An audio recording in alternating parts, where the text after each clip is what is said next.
Valentine's Day is supposed to be a day of love. But in 2013, inside a luxury home in Pretoria, South Africa, the night ended in gunfire. Neighbors reported hearing screams, followed by 4 rapid gunshots. When police arrived, they found a young woman lying on the bathroom floor, fatally wounded. Her name was Reeva Steenkamp, a 29-year-old model, law graduate, and rising public figure. She had been shot through a locked bathroom door. The shooter was not a stranger, not a masked intruder breaking into the house. It was her boyfriend, Oscar Pistorius. To the world, Pistorius was a hero. Nicknamed the Blade Runner, he was an Olympic athlete who overcame the loss of both legs to become one of the fastest sprinters on Earth. He had inspired millions, symbolizing determination and triumph over adversity. But in the early hours of that February morning, his name became attached to something very different: the killing of Reeva Steenkamp. From the start, the case split public opinion. Pistorius claimed it was a tragic mistake, that he believed an intruder had broken into his home, and that he fired in fear. Prosecutors, however, painted a very different picture: a volatile relationship, an argument that night, and a man who knowingly fired 4 bullets into the bathroom, knowing Reeva was inside. It was a story that captured the world: a national icon, a beautiful young woman, and a crime that blurred the line between accident and murder. The trial that followed would become one of the most watched in South Africa's history. This is the case of Oscar Pistorius and the murder of Reeva Steenkamp, a story of love, violence, and how a hero's fall from grace shocked the world. Before the world knew him as a defendant in a murder trial, Oscar Pistorius was a global icon. Born in 1986 in Johannesburg, South Africa, Pistorius faced enormous challenges from the very beginning. As a baby, he was diagnosed with a condition that left him without fibula bones in both legs. At just 11 months old, doctors amputated both of his legs below the knee. For many, that would have been a life defined by limits. For Oscar, it was the start of a remarkable story. He grew up active, competitive, and determined. Using prosthetic legs, he refused to let disability stop him. He played rugby, water polo, and eventually discovered sprinting. By his teenage years, his talent was undeniable. What made Pistorius unique were the carbon fiber prosthetics he ran on, sleek blades that earned him the nickname, the Blade Runner. With them, he became one of the fastest men alive, not just among Paralympians, but in the world of track and field. His success was groundbreaking. He won multiple gold medals at the Paralympic Games, but his ambitions didn't stop there. Pistorius fought to compete against able-bodied athletes, sparking international debate over whether his blades gave him an unfair advantage. In 2012, he made history by running in the Olympic Games in London, becoming the first double amputee sprinter to compete at that level. By then, Oscar Pistorius wasn't just an athlete, he was a brand. Endorsements, magazine covers, interviews, he was celebrated as a symbol of resilience. In South Africa, he was a national hero. Globally, he was seen as living proof of overcoming adversity. Outside the track, Pistorius lived a life of wealth and privilege. He drove luxury cars, owned firearms, and moved in celebrity circles. And when he began dating Reeva Steenkamp, the glamorous model and law graduate, the couple quickly became South Africa's golden pair. Famous, beautiful, and seemingly unstoppable. But behind the public image, there were whispers of another side to Pistorius. Reports of a temper, a fascination with guns, and controlling behavior began to surface. To fans, he was still the Blade Runner. But to those closer to him, there were signs of volatility that one day would collide with tragedy. In the early hours of February 14, 2013, inside Oscar Pistorius's upscale home in Pretoria, events unfolded that would forever change his life and end Reeva Steenkamp's.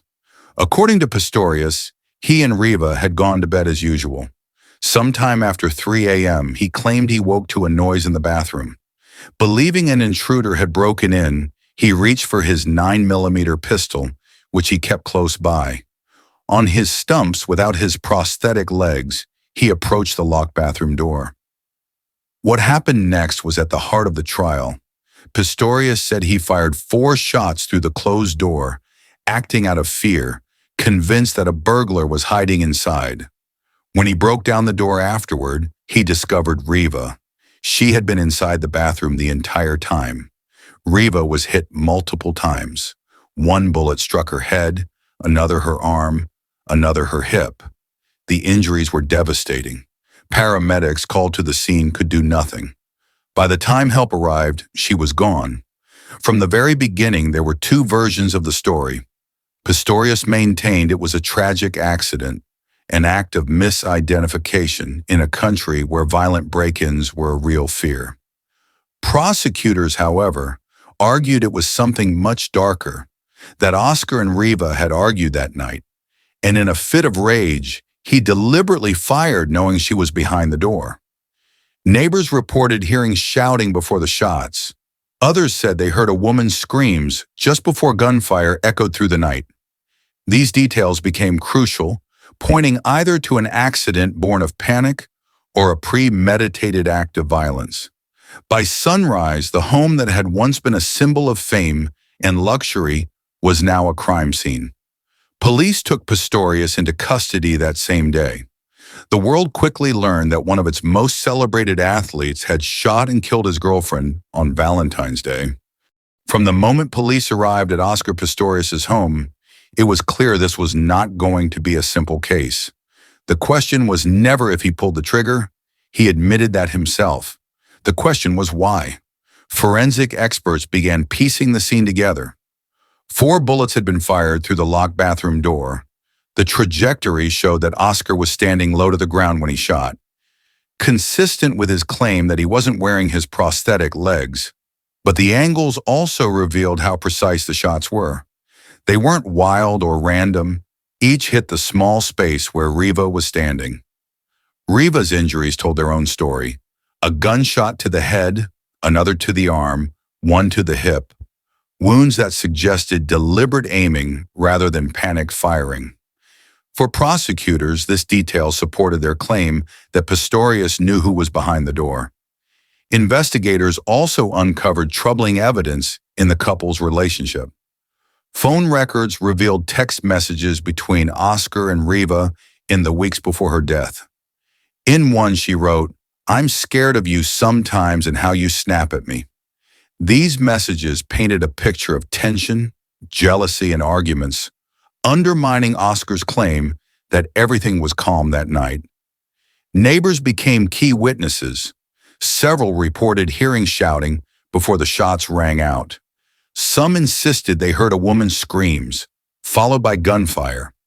If true, that detail directly challenged Oscar's version of events, where he claimed there was no argument at all. On the other hand, the defense pointed to Oscar's lifelong fear of crime. South Africa had one of the highest rates of violent break-ins in the world. They argued that, as a man living without legs in the moment, Pistorius felt vulnerable, cornered, and reacted in panic. The bathroom door itself became a central piece of evidence. Pistorius had tried to break it open after shooting, using a cricket bat. The damage, the bullet holes, and bloodstains became visual markers for the jury and the public as the trial unfolded on live television. In the end, the forensic evidence didn't just show what happened, it forced everyone to decide which version of Oscar Pistorius they believed: the fearful national hero who made a tragic mistake, or the jealous, angry man who murdered his girlfriend on Valentine's Day. Before her name was tied to one of South Africa's most infamous trials, Reeva Steenkamp was already making her mark on the world. Born in 1983, she grew up in Cape Town and later moved with her family to Port Elizabeth. From a young age, she was known for her beauty, but also her intelligence and drive. Reeva studied law at Nelson Mandela Metropolitan University, earning her degree and planning for a career as a legal advocate. At the same time, she pursued modeling. With her striking looks and charismatic personality, she quickly rose through the ranks of South Africa's fashion and entertainment industry. By her late 20s, she was a familiar face in magazines, commercials, and on television. She wasn't just admired for her appearance. She had a reputation for being warm, approachable, and deeply committed to her work. Reeva was also passionate about causes beyond modeling. She spoke out against gender-based violence and bullying, using her platform to encourage young women to stand up for themselves. Friends described her as grounded, ambitious, and someone who carried both beauty and purpose. In 2012, she began dating Oscar Pistorius. To the public, they looked like South Africa's golden couple, successful, glamorous, and seemingly in love. Together, they appeared at red carpet events and were featured in media stories that celebrated them as a power pair. But behind the spotlight, Reeva remained her own person. She was preparing for new opportunities in television, including a reality show appearance, and her legal background gave her ambitions that extended far beyond modeling. On Valentine's Day in 2013, Reeva was only 29 years old. She had so much ahead of her: career milestones, personal dreams, and a future her family believed was full of promise. Her death was not only the end of a high-profile romance, it was the loss of a woman whose life story was just beginning to unfold, leaving behind parents, friends, and fans who still remember her not as a victim, but as someone who wanted to make a difference. When Oscar Pistorius' trial began in March 2014, it wasn't just another criminal case. It became a media spectacle. Courtrooms in South Africa are rarely broadcast live, but this one was. Millions tuned in around the world, watching every tear, every argument, and every shocking revelation. Inside the courtroom, the atmosphere was electric. On one side, the prosecution argued that Oscar was not the tragic hero he claimed to be. They said he was jealous, controlling, and quick to anger. They pointed to text messages from Reeva, witness statements about late-night shouting, and the precision of the gunshots. Their case was simple. This was no accident. This was murder. On the other side, the defense painted Oscar as a man haunted by fear. Living in a country with one of the world's highest rates of violent break-ins, they argued, he was especially vulnerable without his prosthetic legs. When he heard noises in the bathroom that night, he panicked. He didn't see Reeva. He thought he was protecting both of them from an intruder. The courtroom was filled with moments that would stay in the public's memory. Pistorius broke down in tears repeatedly, sobbing uncontrollably, and even vomiting when graphic details of Reeva's injuries were read aloud. To some, it showed genuine grief. To others, it looked like performance. Witnesses testified about what they heard that night: the screams, the shots, the silence afterward. Forensic experts debated everything from bullet trajectories to the timing of phone calls. Every detail mattered, and every piece of evidence was dissected in front of cameras. The trial became a kind of theater where the world watched not only for justice, but also for drama. Was Oscar Pistorius still the Blade Runner, the symbol of triumph? Or was he now the face of a darker truth, a man whose temper and insecurities led to the death of the woman he claimed to love? For months, the trial dominated headlines. South Africa was divided. Some still believed in their hero. Others demanded justice for Reeva. Around the world, people debated not just the facts of the case, but bigger questions about fame, power, and accountability. When Judge Thokozile Masipa delivered the first verdict in September 2014, the world was stunned. Oscar Pistorius was not found guilty of murder. Instead, he was convicted of culpable homicide, a charge similar to manslaughter. The reasoning was that the state had not proven beyond a reasonable doubt that Oscar intended to kill Reeva. Judge Masipa accepted that he may have genuinely believed he was shooting at an intruder. It was a decision that divided public opinion.